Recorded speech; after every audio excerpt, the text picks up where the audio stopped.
don't see it as pressure, and I don't know if he would either. There's a lot of expectations, but he's earned that. I mean, he's a heck of a quarterback, and no disrespect to the other quarterbacks in this league, but I wouldn't trade ours for any of them.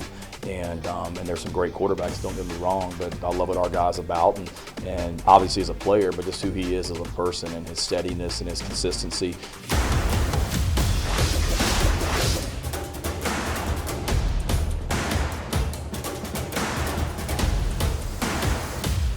Welcome into South Carolina Sideline, everybody. I am Matt Dowell, and a special edition of our podcast today, because today I'm coming to you from Atlanta at SEC Media Days, where we've had a very, very busy day one of the unofficial start of college football. And if you're watching me on YouTube and not listening, I am dressed up a little bit nicer for you today. I'm double dutying with TV and our podcast. So if you're watching us on YouTube, thanks for watching. I dressed up for the occasion. If you're listening and you don't really care what I'm wearing. But let's get into day one of the college football season, because SEC Media Days is fun, it's chill, but it has a lot going on. And so just before we get into the Gamecocks and what we learned from today, just a little insight into how everything works. It's different every year depending on which city that it's in. This year in Atlanta at the College Football Hall of Fame, which is so cool. Multiple floors of everything, of different interview rooms, different press rooms. We had Digital Drive, the home of radio, podcasting, all of that stuff. You have your TV rooms. And so there's a lot going on, and every single team has a specific schedule that they follow, certain rooms that they're in, certain interviews that are taking place at certain times. Now, in today's podcast, it's going to be very similar to the one we presented to you with Tanaya Latson and Medina Okot for the Gamecock women's basketball team, because Shane Beamer and LaNorris Sellers, DQ Smith, and Nick Barrett, the Gamecocks in attendance today here at SEC Media Days, spoke with the local media from Columbia, from South Carolina, before they did all their big podium, big room stuff. So we actually got a behind-the-scenes talk with Shane Beamer and the three Gamecocks that came to SEC Media Days with him. So we are going to let you guys hear all of what they had to say to us as the local media in South Carolina. And what I will say, and I think a lot of the other teams have been doing that this week, or will be doing that this week as well, but Shane Beamer, Don Staley, Lamont Paris, all of the head coaches at South Carolina are really good about giving local media the opportunity to have some exclusive content, something that's really not for the national media. And that's just so great, because it helps us build relationships with the coaches, with the teams, with the players. And so always appreciate when they are willing to take what today was a good amount of time with us to talk about the upcoming season. So really, really appreciate the Gamecocks, Shane Beamer, and all that they do and all that they've done today to help us get our content and to help make our broadcasts, our podcasts, the best that they can be. So we're going to take you inside the gaggle. And if you guys didn't get to hear our podcast with Tanaya Latson and Medina Okot, a gaggle is when, someone like Shane Beamer will stand against a wall. Usually there's a logo behind it, and we all just kind of gather and scrum around him with our cameras and microphones. And then it's just kind of a free-for-all. Anybody who wants to ask a question gets it out, and then he answers it. And today we spoke to him for a good amount of time, and we also did gaggles with LaNorris Sellers, DQ Smith, and Nick Barrett. So we are going to take you inside the gaggle with all four Gamecocks in today's episode, because it is the unofficial start to the college football season.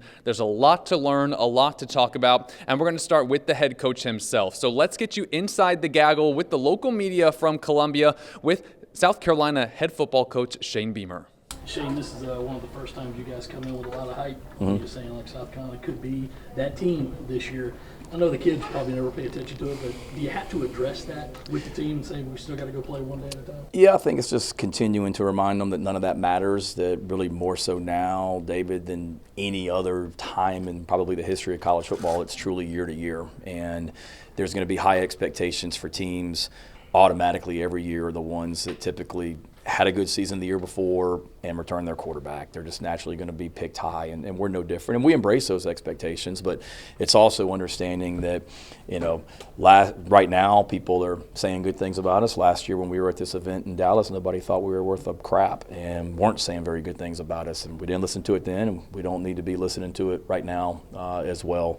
It's truly about, playing the games and knowing it's a new year every year. How do you balance all that went right last year, especially in November, with just how close you were to be in a college football playoff game. Yeah, it's realizing what a thin line it is between winning and losing, and everybody wants to talk about the 2-point loss to Alabama and the 3-point loss to LSU. Well, nobody talks about the 4-point win against Old Dominion, or the 3-point win against Clemson, or the 4-point win against Missouri. So I think we had 6 games last year that came down to 4 points or less. So for me, it's just understanding that every Saturday is a battle. Every Saturday you better be at your best. And in this league, anybody can beat anybody any Saturday. So embracing the things that we did well, but there's a lot of things that we need to improve on from last season. And we've spent a lot of time working on that so we can be even better in 25.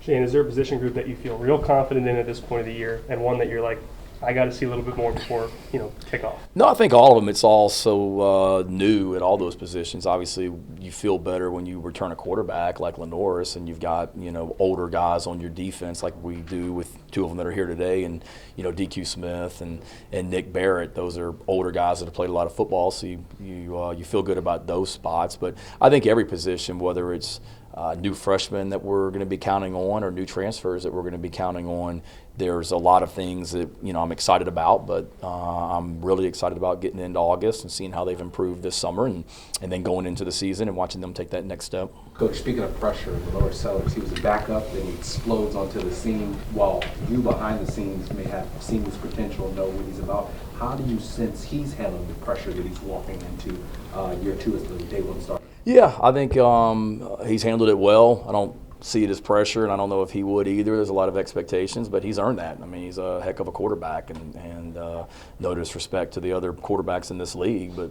I wouldn't trade ours for any of them. And there's some great quarterbacks, don't get me wrong, but I love what our guy's about, and obviously as a player, but just who he is as a person and his steadiness and his consistency. For as much as things have changed around him over the last year, he's still the same person as far as how he handles his business, his work ethic, the way he treats people, and goes about things day to day. So that gives me a lot of confidence, and think he's handled it well, and we don't need him to be Superman. We're going to be better around him. When you just look at our offense with guys that we return and people that we've brought in, the depth that we've added at a lot of spots, and we need to continue to be great around him, and confident that we will be. In what ways has Mike Shula made LaNorris better?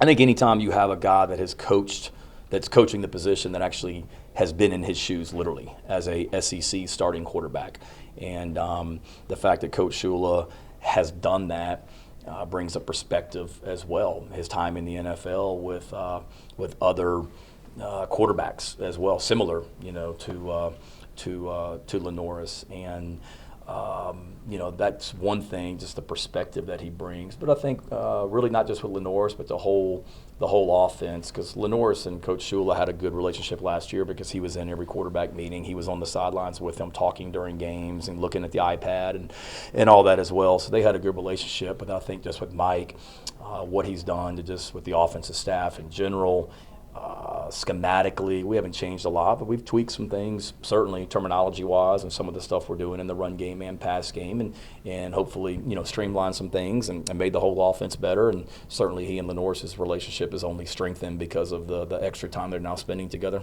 Are you still anticipating an answer on Rasul before the end of this month, or what's that looking like? Yeah, I am. I'm optimistic that it would be potentially this week. Jeremiah Donati has worked really, really hard on this. Our compliance people, the NCAA, they've been very, forthcoming in their communication in regards to what they need and what they're looking for and the issues they see. So it's been a great, process in regards to the communication back and forth. I wish we had an answer right now, but am optimistic that it'll be sooner than later. What kind of things can you share about what they're looking for exactly? I can't. Just going back, he's got a journey from when he left high school to how he got to South Carolina and some of the steps along the way, just some questions they had about other schools that he's been at. Coach, is Augustave cleared to go here? Yes. Yep. He's there, and he came in on a visit, David, like on a Thursday, and as soon as he decided he wanted to come, it was how quick can I get back, and he was literally back, I think, the next Monday, and has been full speed ahead since then. Coach, can you give us an update on Michael Smith, his injury? I know he missed the spring. Yep. David Busey, and Yep. then is Chris Hatfield on campus yet? Yep, all those guys from that part of Savannah. that part of Georgia, they're all really doing well. Mike missed spring practice, but really excited about him and his potential as a tight end in our offense.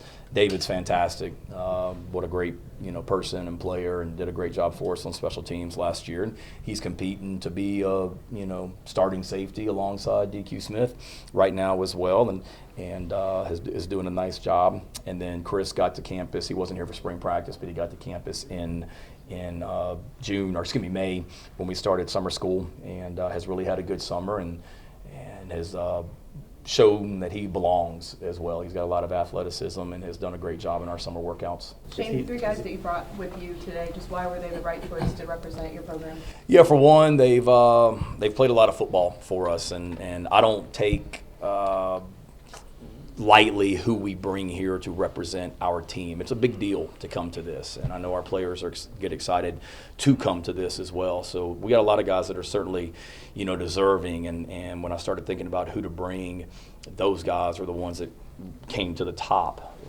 One, they've played a lot of football for us, and I'm big on that. I'm not big into bringing somebody here that's never played a game in a South Carolina uniform. And y'all got mad at me 2 years ago when I didn't bring Spencer. Well, he hadn't played for South Carolina yet. And I said he'll be here next year, and y'all laughed, and I brought him next year. And but with these guys, they've played football for us. You guys that have covered us, and most of y'all have, remember, 2 of these 3 guys had interceptions in the Gator Bowl against Notre Dame a couple of years ago, a defensive tackle and a DB. But they're leaders on our team, Julia, probably first and foremost. Like their voices matter. And when you ask the players on our team, who are the leaders, who do you respect, these 3 guys are going to be named right at the top for sure, just because of the kind of people they are. They're older guys. Obviously, LaNorris is just in his 3rd year of college football, but Nick and DQ have been around here for a minute. And they're leaders. They're high-character guys. Nick's at a position at defensive tackle. There'll be a lot of questions about that today, losing the production that we lost at D tackle. Will we bring back a guy, and he's now the leader of that room? And it's a great opportunity for him this season. And then today in Atlanta, DQ, we lost other guys in that secondary. We bring back some great players, but DQ's the older guy in that room, and he's a leader on our defense. And then LaNorris obviously speaks for itself as the starting quarterback that is a leader on our football team as well. That's probably the biggest thing. Their voices matter on our team, and that's why they need to be in Atlanta with us today. Shane, there was a rule change in the offseason about injuries, kind of faking injuries, flopping. You were adamant about there needed to be a change, so what do you think that it did come to? Yeah, it'll be interesting to see when the season gets started, how it's handled and how it's operated for sure. But, I think something certainly needed to be done. Fans don't want to see it. I don't want to be out there for 4 hours at a football game. You guys don't want to be covering a game for 4 hours, and that's what was happening. And it was, in some instances last year, David, very clear what was going on, and that's not in the spirit of the game. So until something's done to enforce it, it's going to continue. And I think the commissioner and the rules people in college football saw that as well. So we'll see what it looks like in 25. There was also the rule change about the T signal in the end zone. What did you think about that one?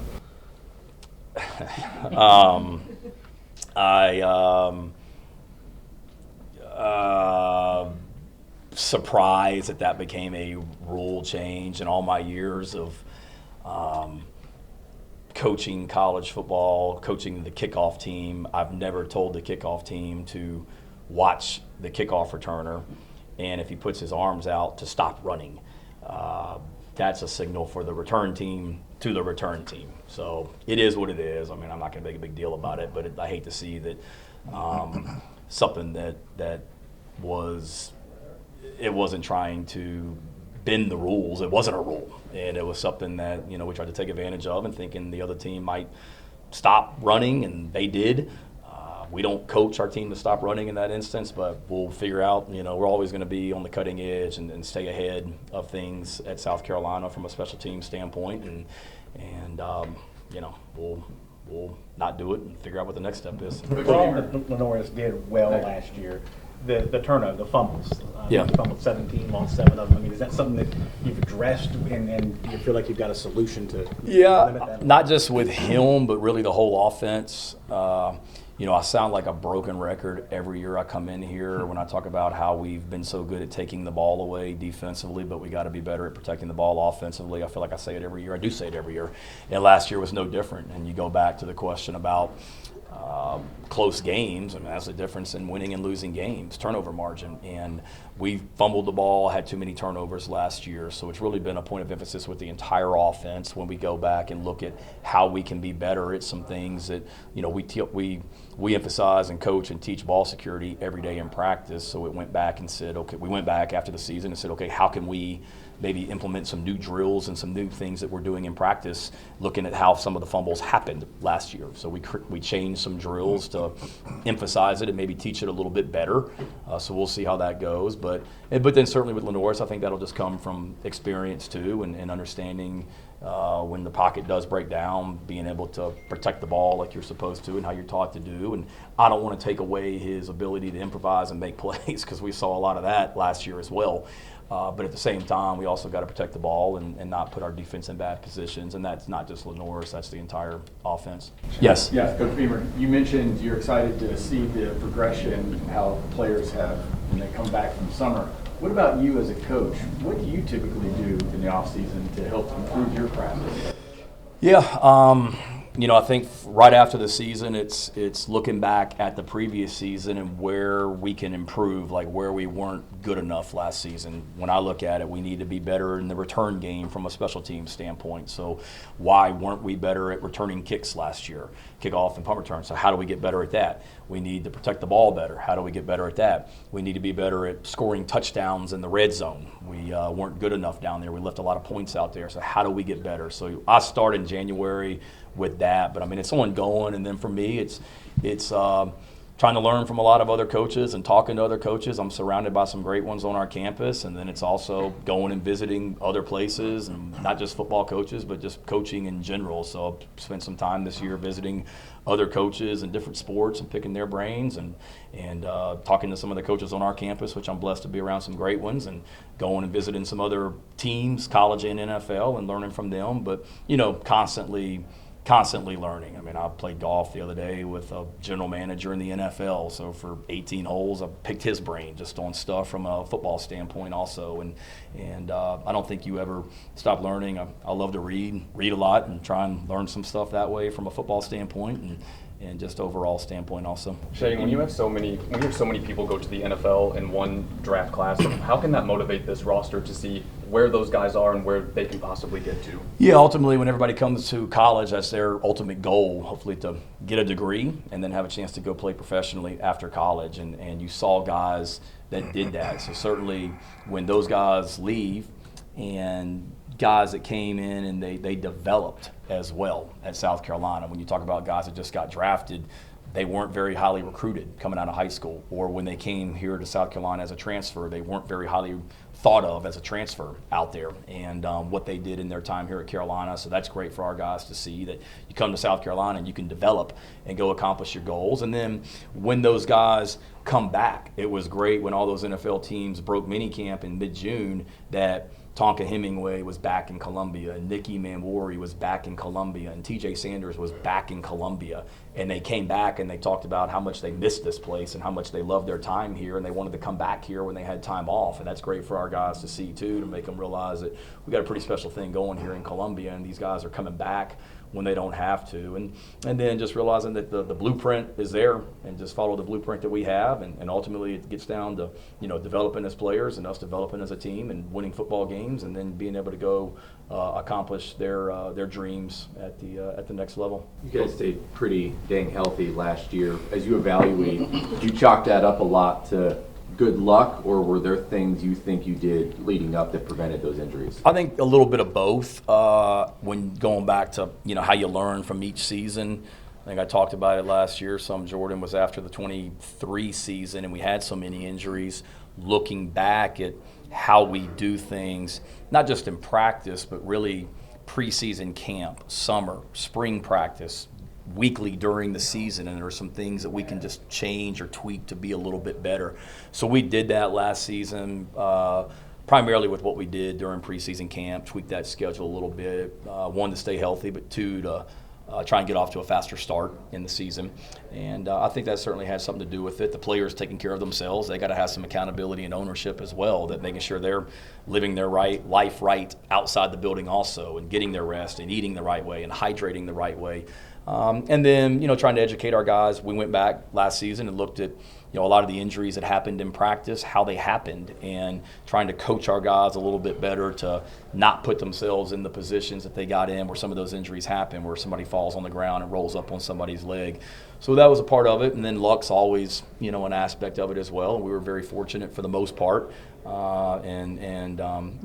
a total team effort. Clint Haggard in the training room, Yimi Rodriguez in nutrition, Luke Day and his staff in the weight room, and then everything from a coaching staff standpoint that we're doing, we'll all have a hand on it, and took a lot of accountability and ownership for it. And we were better last season, and hopefully can be this year also. Coach, just looking at college football, you trying to win that championship, you could participate 16, 17 games. Mm-hmm. That's the equivalent of like an NFL season. Yeah. How do you think that wears on the guys, at the amateur level? Do you think it's too many games? Like, how do you feel about it?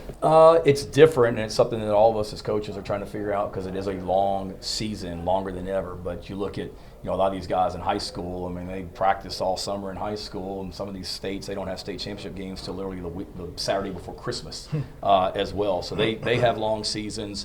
At the FCS level, they play a lot of games as well when you get into the playoffs. So I think it's kind of one of those, you realize it's a long year. You got to be smart with how you're training your guys throughout the season. But, if you get to that point in the postseason, you realize how blessed you are to be in that position, having a chance to compete late into January. And hopefully we'll be in that position here at some point soon. But at the same time, you have to be smart when you're building your entire calendar for the year, understanding that the year is longer than it's ever been.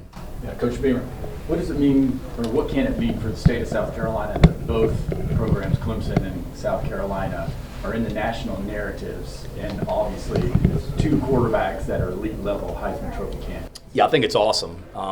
There's a rivalry, but it's a great rivalry. There's no question about it. Got a lot of respect for y'all, as y'all know, for Dabo and his program. And in this state, we don't have major pro sports, so it's South Carolina and Clemson, and when both teams are good, one, it's great for the state. I thought it was awesome last year when the eyes of college football were on Clemson, South Carolina at 12 noon on that Saturday when we played, because both teams are ranked, and that game should have had playoff implications as well. But I thought it was awesome, though, and it how it should be. It's two great programs, and when we're both good, it's great for the state. And everywhere I go, I have a lot of Clemson fans that'll come up to me that say the same thing. They think it's awesome that both teams are good and both programs are good, and it should be. You look around the country, that's what you want in a rivalry is both teams to be good, and for the game to mean something each year, and for it to mean something to the state. And I know what this rivalry means in our state, and I don't take that lightly at all. Coach, you were talking about the national narrative with LaNorris, very well documented what he was dealing with in the offseason, big offers coming in and potentially thinking about going elsewhere. But what were those conversations like with him, and why do you think he ultimately decided to stay with you guys? I think he knows, one, this is home, and he has everything that he needs here to be successful. And not to get into his business, we didn't have a lot of in-depth conversations in regards to hey man, I really want you to stay, and are you leaving? I don't know if we had that conversation, because maybe I was naive, but I knew he loved it here. And he's coming off a season as a starting quarterback where he wins 9 games. He's playing as well as any quarterback in the country at the end of last season. He's coming back on a really good team, and he loves being here. Like, why the hell would you leave? And excuse my language, but I know money's an aspect of it, but it's also don't mess with happiness either. And he's got a great situation here.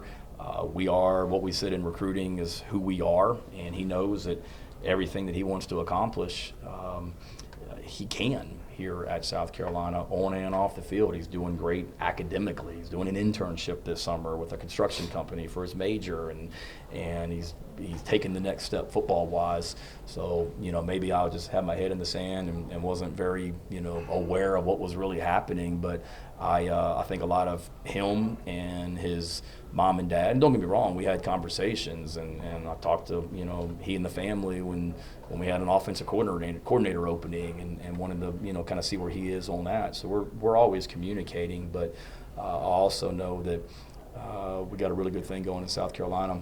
Not just for him, but for our entire team. And guys enjoy being part of this program, and they know that they can reach all their goals and accomplish their dreams here.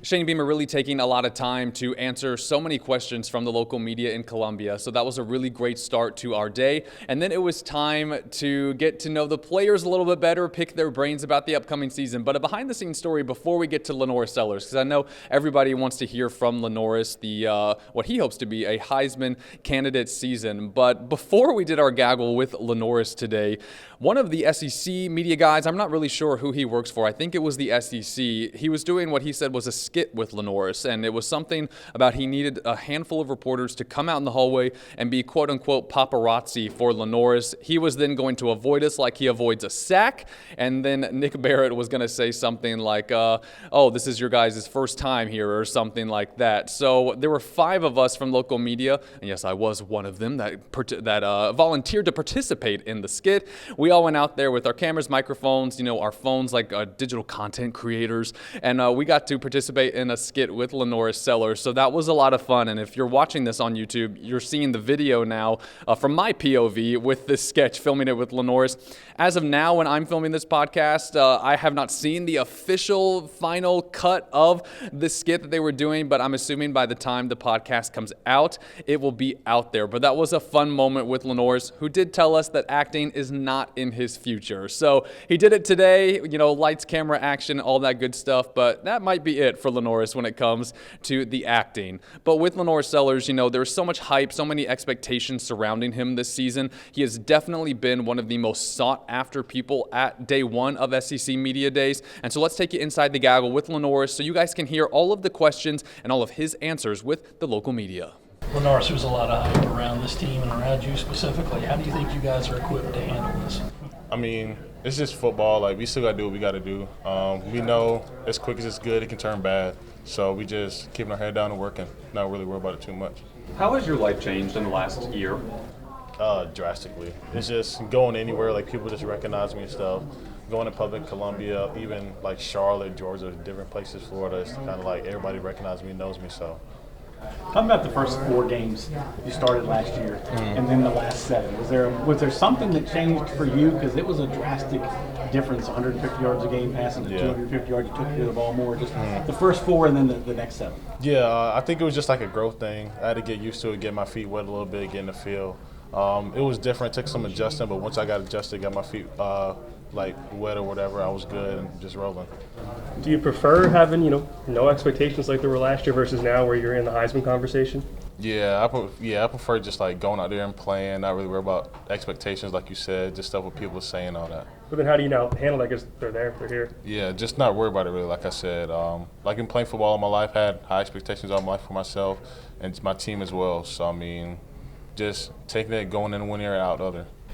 What type of drills and terminology has Mike Shula given you to make you a better pocket passer? Yeah, just some stuff that he had with NFL with Coach Eli Manning, Coach Cam Newton, those guys. So, just taking what he's had from them, bringing it into me just because we was a simple player with Cam Newton. And then, Eli Manning was a pocket passer himself, so whatever he taught him, he taught Cam, and whatever he taught Cam from Eli, he taught me. What are those things? Just we do rapid fire, which is just stand in one spot, throwing as fast as you can, making sure we hitching not under ourselves, but hitching up, forward, taking quick drops, sandpiper feet, stuff like that. You're always looking for places to get better. Where do you feel like you need to get better specifically? I know there were probably, 17 times where you put the ball on the ground, you lost 7 of them, but where do you want to get better specifically? Yeah, ball security, like you said, and then just being more in anticipation, more throws, quicker feet, making quicker decisions, stuff like that, seeing the field better. This talk of being a pocket passer, do they want you to run less and stay in the pocket more? Not really that, but just being able to do both, like on a consistent basis, I would say. Because I can throw the ball, I can run the ball. I guess just cleaning up the footwork. And once cleaner footwork is better throws, better pocket awareness, stuff like that. But in your head, does that at all become confusing about, hang in the pocket versus maybe last year you just took off and used your running abilities? Yeah, no, I'm trying not to let it cloud my mind too much, just going out there and playing. And if I know if I can perfect both, it's like that'd be better, but just working to perfect one more than the other.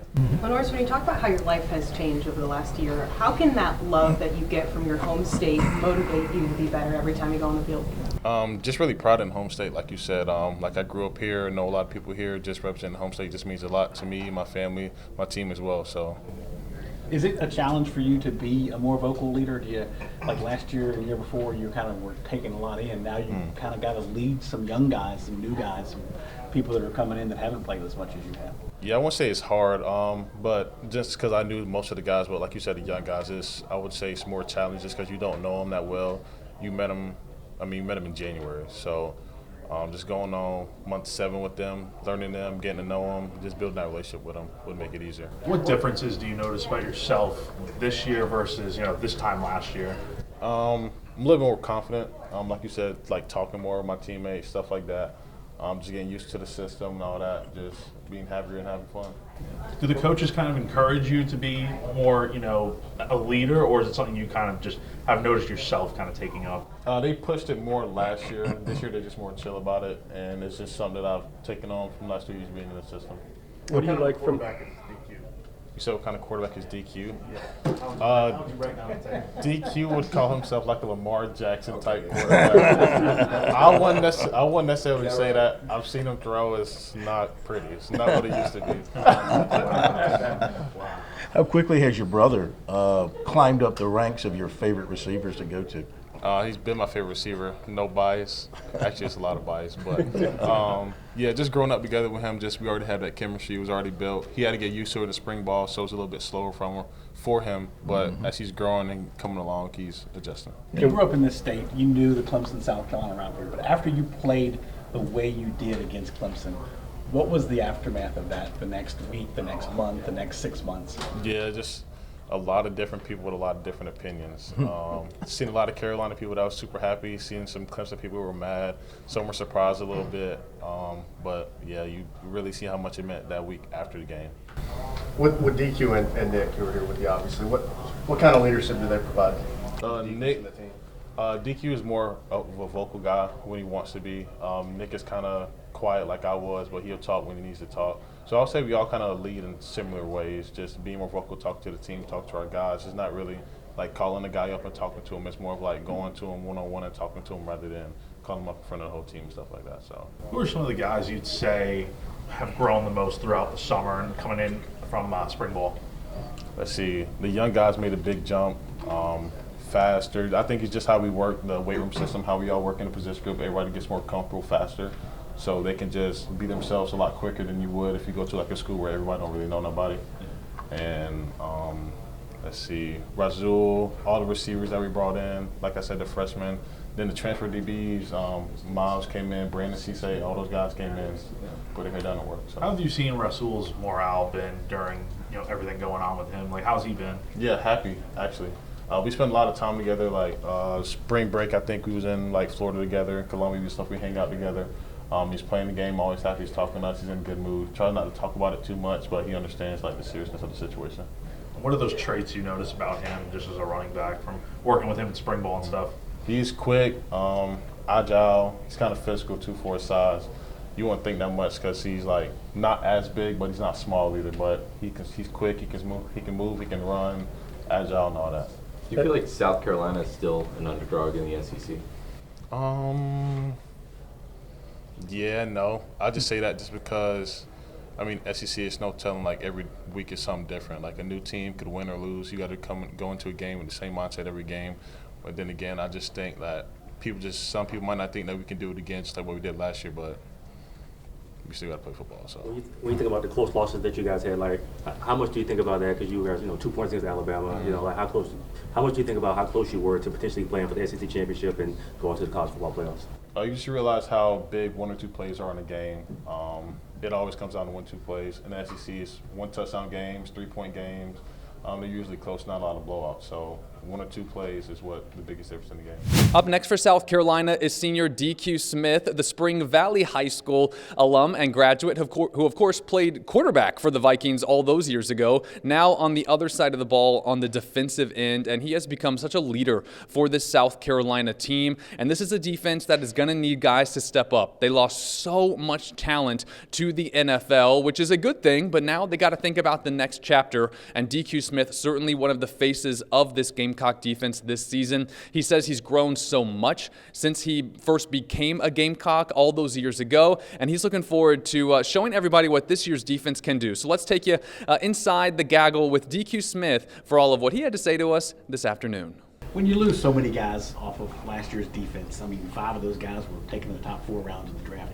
Who fills some of those slots? Who steps up and replaces all that was lost? You know, that's a question we're still trying to figure out. You know, we got a lot of young guys we're bringing in, you know, a lot of transfers. So that's a question we're trying to figure out, but we'll definitely be ready game 1. Are there some names that you can see being just a couple of them, that yourself included, that need to be stepping up? I would say probably transfer linebackers like Sean Murphy. He's coming in, being a great guy for us in the linebacker room. So, you know, that's one guy.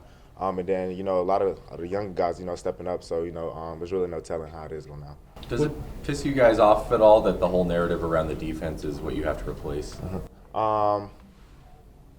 You know, it's tough, you know, because, you know, we did lose a lot of guys. But like I said, like I told him, we'll be ready game 1. You know, it's definitely, yeah, it's tough when you're losing guys in the 2nd round, 3rd round. You know, those are key guys, vocal guys. You know, we got a lot of young guys stepping in now. So I think we'll be fine. Considering the relationship you had with Nick and the way you guys worked so well together back there, how much will you miss him? I miss him a lot. I missed him since the day he left, you know, since the last game. So, you know, that's my boy. But, you know, it's a new season. I have to establish a relationship with Payton or another safety that comes in the game, whatever. So it's different. It's different for the whole defense now, but Nick is definitely one I missed, though. How well did y'all communicate? I mean, I know you communicated well, but how did you guys communicate so well? How did it work so well between you? It worked so well because, you know, we're from the same area, you know, South Carolina, you know, coming in together as well, you know, being those 2 guys that, you know, played freshman year together, sophomore, junior year, you know, we just established that relationship over time. So, you know, that's time that can't be replaced, obviously, but, you know, it's something that, you know, we've cherished a lot, and, you know, we have one of the strongest relationships now. And what was it like to see Nick, another Columbia guy, go to the NFL in such a high round, draft pick? What does it do for you? It boosts my confidence because seeing it, you know, Columbia, you're not really seeing a lot of guys probably taken out of Columbia like that. They're from other states or whatever, or other cities. But, you know, just seeing that the hard work we put in together, you know, it's definitely something that boosts your confidence a lot. What did November teach you about what's possible? Can you say it again? What did the month of November teach you guys about what's possible? Well, in the locker room, we live by, they remember November. So, you know, how we finish the season.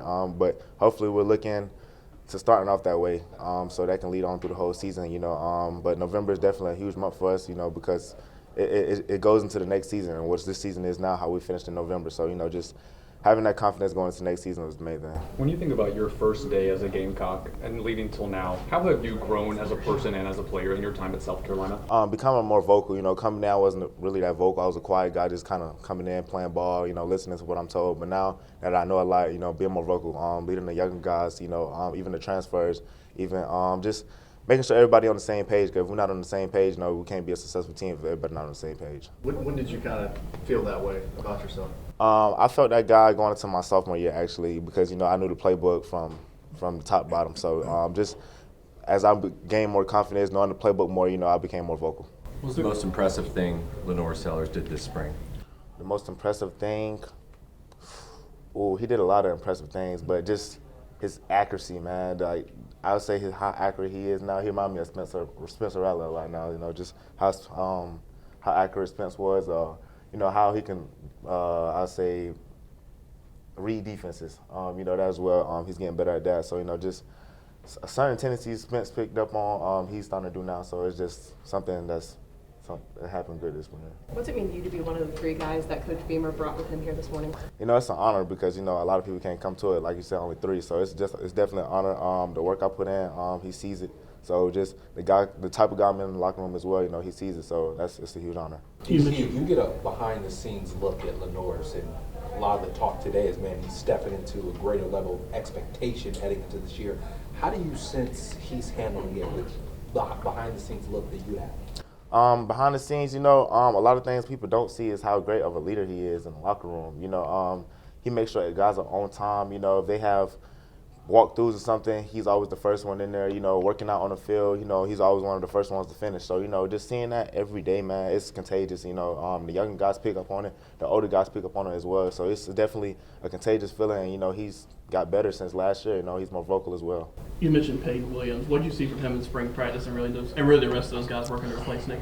Peyton stepped up a lot. He showed flashes in certain games last year and the year before that as well when we played Tennessee. So he's definitely stepped up a lot. One of those vet guys, he knows the playbook as well. He just had, Nick in front of him. So now I think it's his time to shine. He can step up for us huge this year. Is there a quarterback or an offense or a team you look forward to playing this year? I'm looking forward to playing everybody. I'm looking forward to playing everybody. Every game is an honor to play in the SEC as well. So, every game is important to me. How do you balance in your mind how close this team was to being in the college football playoff and doing things that have never been done before? For as great as last year was, how much does it bother you how close you are? It's heartbreaking, coming up that short, So it just shows you how one or two plays can really change your season. So just going out there, focus on the small details, how we preach every day in the facility, just small details, and you have to do them because small details lead us not to being in the playoffs last year. So it's definitely heartbreaking, and we think about it a lot as well. DQ, a lot of times we hear that quarterbacks need to have amnesia, especially after bad plays. What about in the secondary? Oh, yeah. How have you been able to embrace that type of mindset? Quarterback and DB, the same thing, in my opinion, when it comes to what you said, amnesia.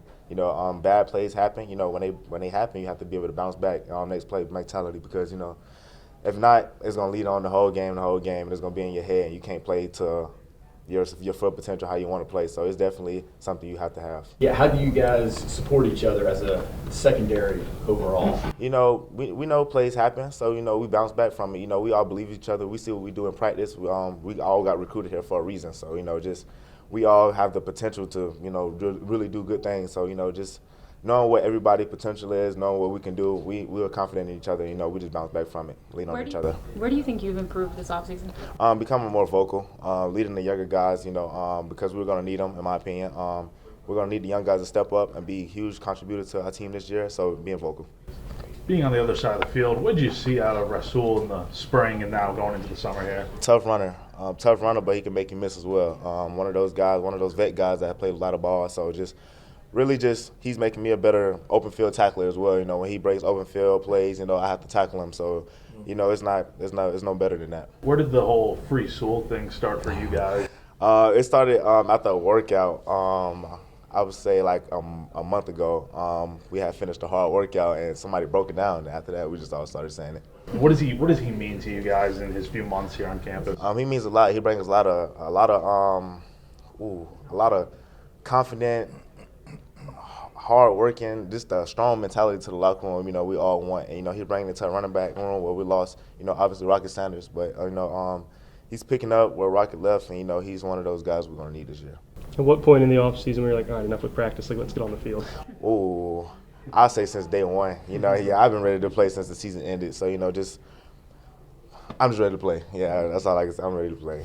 And last but certainly not least is defensive tackle Nick Barrett, who had to redshirt last year dealing with injury. So he spent a lot of last season on the sidelines, but he did say that he got to learn a lot from watching that. But he is someone that maybe, especially on a national stage, people aren't so much talking about. But he, had his game face on today. He was ready to roll, ready to represent the Gamecocks really, really well. And it was really nice to get to know Nick Barrett better because he was someone, for me personally, that I didn't know all that well. So it was very, very interesting and fun to get to pick his brain about this defense as well, his perspective on it all, and just to get to know him a little better and what this injury process has been like for him. So let's take you inside the gaggle with Nick Barrett, who is our fourth and final Gamecock here at SEC Media Days. Nick, Coach Beamer, some of your teammates kind of mentioned you taking on more of a leadership role. What's that process kind of been like for you? Just being more vocal, having a voice. I've been here my whole time.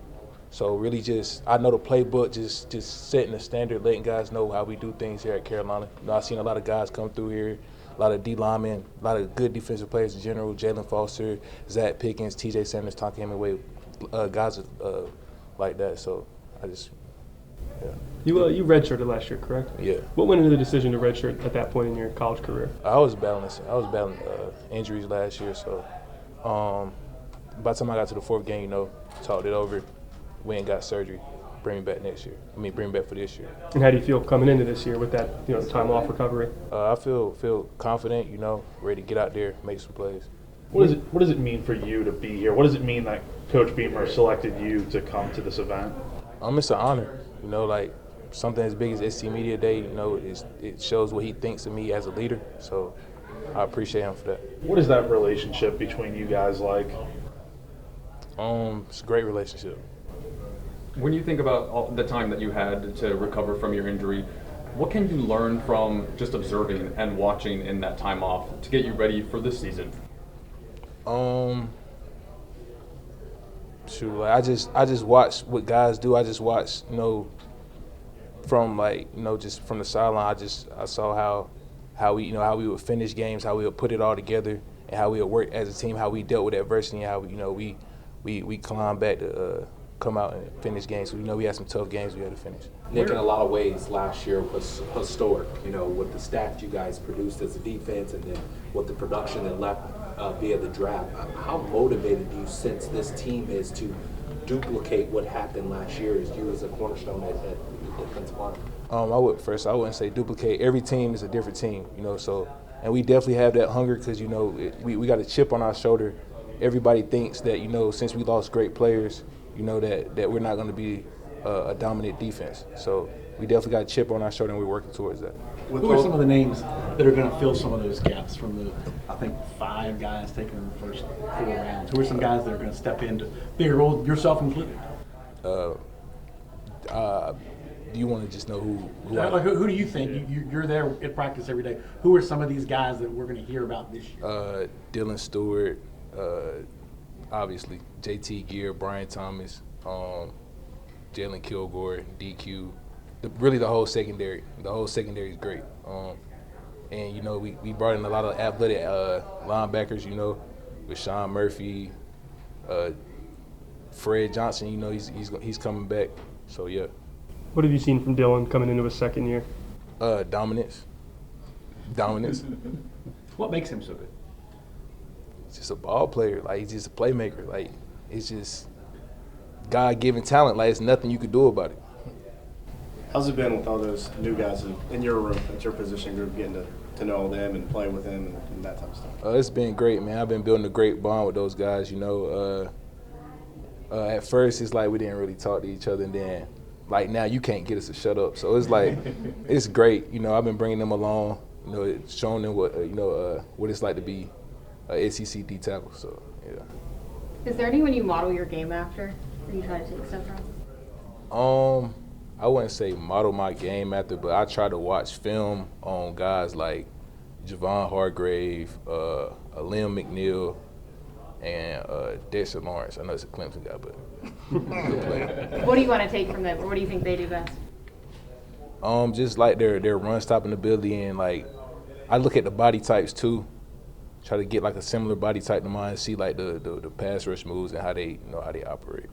Nick, I know you said you didn't want to duplicate anything from last year, but being around what was so special last year, what were the traits that went into that season ahead? How do you bring that over to this year? First off, we had depth, had a lot of great depth. Everybody just went out there, played hard and accepted their role. We worked hard, we had each other's backs, and we had this saying called put the ball down. So no matter what happens, just put the ball down next play and go out there and make plays. Nick, how do you flip that switch, going from gentle giant to then you're in the trenches there, the chaos that happens on that line? I don't know. I'm gonna be honest with you. I don't know. It's just I'm calm right now, but I don't know. I really don't know. I just flip this. It just happens. Yeah. When you reflect on your journey from last season, what do you feel like stood out in your recovery and then now this off season that made you one of the 3 guys that's standing here today? Can you repeat that question for me? Yeah, just what stood out in your recovery and then the hard work you put in the off season for you to be one of the 3 guys that Beamer brought with him this morning? First off, we got a great athletic training staff, so just trusting them, going in there. I treated my recovery like it was a practice and like I was preparing for a game. So you had that mentality, you had that approach with the athletic training staff that you have. Everything will work out and it'll be fine.